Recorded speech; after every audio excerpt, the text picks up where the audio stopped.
এ আকাশ জমিনের মালিক রব্বুল আলামিন এই জমিনে নবী রাসূলদের আগমনের উদ্দেশ্য ছিল, আমার কথা কি বুঝতেছি?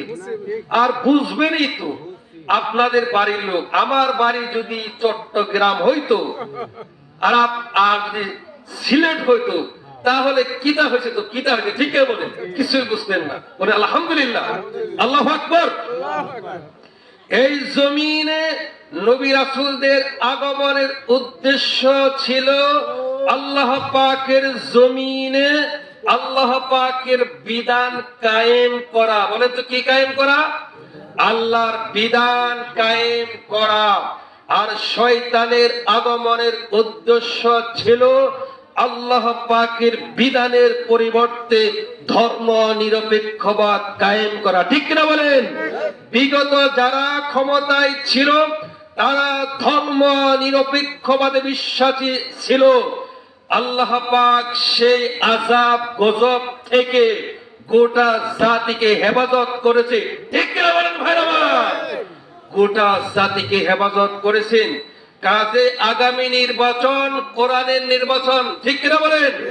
আগামী পার্লামেন্ট কোরআনের পার্লামেন্ট। ঠিক কিনা বলেন?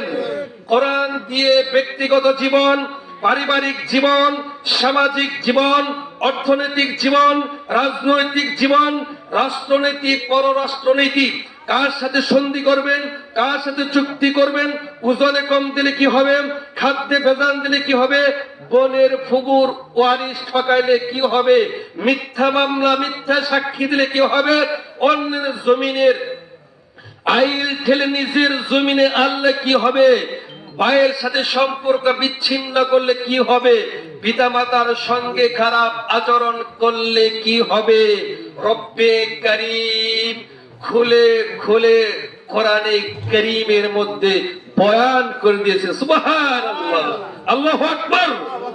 আমার ভাইরা, ওরা চেয়েছিল বাংলাদেশ থেকে ইসলাম উৎখাত করার জন্য। নাকি পারছে? কতবার চেষ্টা করলো জামাত ইসলামের নিবন্ধন বাতিল করবে। আমি বলছি আল্লাহ, মৃত্যুর আগে একটা জিনিস আমাদেরকে দেখা, এই ক্ষমতা বসে যে উল্টা পাল্টা কাজ করতেছে, ক্ষমতাকে মাটির সাথে মিশিয়ে দাও। ঠিক কিনা বলেন ভাইরা? এই জন্য এই ক্ষমতা তারা চেয়েছিল নিবন্ধন বাতিল করার জন্য। আর এখন দেখেন আল্লাহর সে কোরআনের আয়াতের কথা মনে পড়ে যায়।